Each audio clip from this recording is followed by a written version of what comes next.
Welcome to the Rim Break Rodeo. We hope this video helps. In this video, I will show you how to make a delicious cream onion sauce. We'll begin by preparing our star ingredient, the onions. First, thinly slice 2 large onions.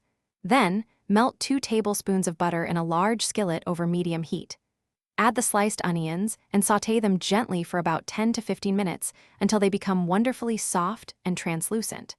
This initial step is crucial for building a rich flavor base for our sauce.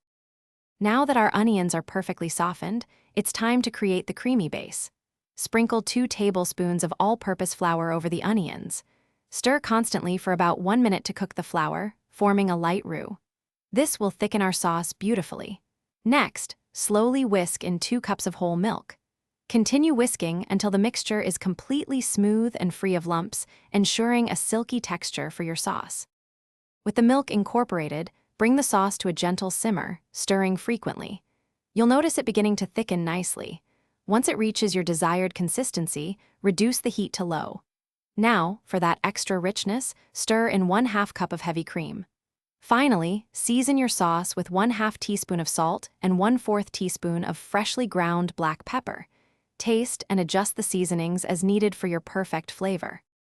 Almost there. Let the sauce cook for another 2 to 3 minutes on low heat, just to ensure everything is heated through and the flavors have melded. For a touch of freshness and color, stir in 2 tablespoons of fresh chopped parsley right before serving. Your homemade cream onion sauce is now ready. It pairs wonderfully with pasta, roasted chicken, or steamed vegetables, adding a luxurious touch to any meal. Thanks for watching. Consider subscribing if we helped you.